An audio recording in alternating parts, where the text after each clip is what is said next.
Leviticus chapter 25. The Lord said to Moses on Mount Sinai, "Speak to the Israelites and say to them, when you enter the land I am going to give you, the land itself must observe a Sabbath to the Lord. For 6 years sow your fields, and for 6 years prune your vineyards and gather their crops. But in the 7th year the land is to have a year of Sabbath rest, a Sabbath to the Lord.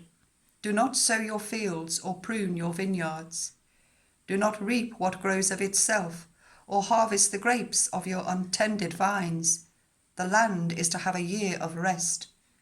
Whatever the land yields during the Sabbath year will be food for you, for yourself, your male and female servants, and the hired worker and temporary resident who live among you, as well as your livestock and the wild animals in your land. Whatever the land produces may be eaten. Count 7 Sabbath years, 7 times 7, so that the 7 Sabbath years amount to a period of 49 years. Then sound the trumpet everywhere on the 10th day of the 7th month. On the Day of Atonement sound the trumpet throughout your land. Consecrate the 50th year and proclaim liberty throughout the land to all its inhabitants. It shall be a jubilee for you. Each of you is to return to your family property and to your own clan. The 50th year shall be a jubilee for you. Do not sow and do not reap what grows of itself, or harvest the untended vines, for it is a jubilee and is to be holy for you. Eat only what is taken directly from the fields. In this year of jubilee, everyone is to return to their own property. If you sell land to any of your own people, or buy land from them, do not take advantage of each other. You are to buy from your own people on the basis of the number of years since the Jubilee, and they are to sell to you on the basis of the number of years left for harvesting crops. When the years are many, you are to increase the price, and when the years are few, you are to decrease the price, because what is really being sold to you is the number of crops. Do not take advantage of each other, but fear your God. I am the Lord your God. Follow my decrees and be careful to obey my laws, and you will live safely in the land. Then the land will yield its fruit, and you will eat your fill and live there in safety. You may ask, what will we eat in the 7th year, if we do not plant or harvest our crops? I will send you such a blessing in the 6th year that the land will yield enough for 3 years. Whilst you plant during the 8th year, you will eat from the old crop, and will continue to eat from it until the harvest of the 9th year comes in. The land must not be sold permanently, because the land is mine, and you reside in my land as foreigners and strangers. Throughout the land that you hold as a possession, you must provide for the redemption of the land. If anyone among you becomes poor and sells some of their property, their nearest relative is to come and redeem what they have sold.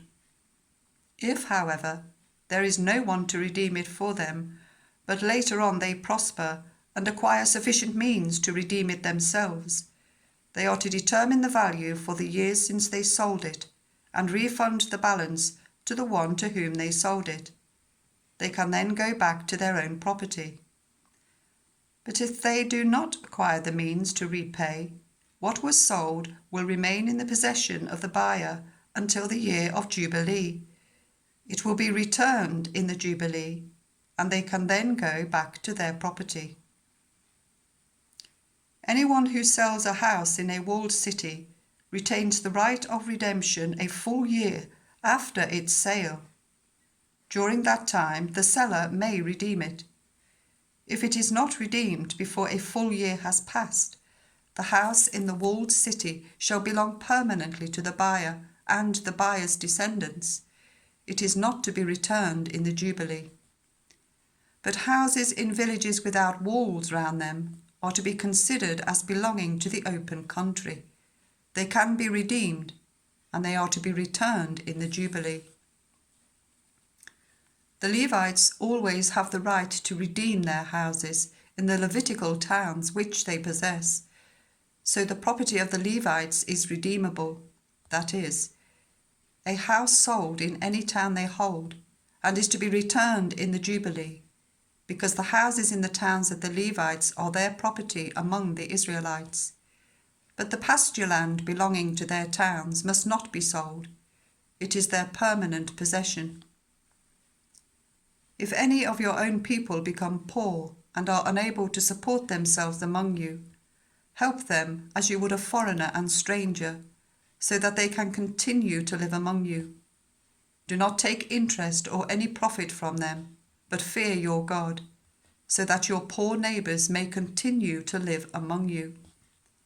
You must not lend them money at interest or sell them food at a profit. I am the Lord your God, who brought you out of Egypt to give you the land of Canaan and to be your God. If any of your own people become poor and sell themselves to you, do not make them work as slaves. They are to be treated as hired workers or temporary residents among you. They are to work for you until the year of Jubilee. Then they and their children are to be released, and they will go back to their own clans and to the property of their ancestors. Because the Israelites are my servants, whom I brought out of Egypt, they must not be sold as slaves. Do not rule over them ruthlessly, but fear your God. Your male and female slaves are to come from the nations around you. From them you may buy slaves. You may also buy some of the temporary residents living among you, and members of their clans born in your country, and they will become your property. You can bequeath them to your children as inherited property, and can make them slaves for life. But you must not rule over your fellow Israelites ruthlessly. If a foreigner residing among you becomes rich, and any of your own people become poor and sell themselves to the foreigner, or to a member of the foreigner's clan, they retain the right of redemption after they have sold themselves. One of their relatives may redeem them, an uncle or a cousin, or any blood relative in their clan may redeem them. Or if any of them prosper, they may redeem themselves. They and their buyer are to count the time from the year they sold themselves up to the year of Jubilee. The price for their release is to be based on the rate paid to a hired worker for that number of years. If many years remain, they must pay for their redemption a larger share of the price paid for them.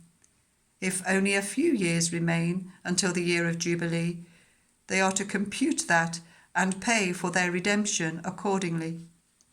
They are to be treated as hired workers from year to year. You must see to it that those to whom they owe service do not rule over them ruthlessly. Even if they are not redeemed in any of these ways, they and their children are to be released in the year of Jubilee. For the Israelites belong to me as servants. They are my servants, whom I brought out of Egypt. I am the Lord your God.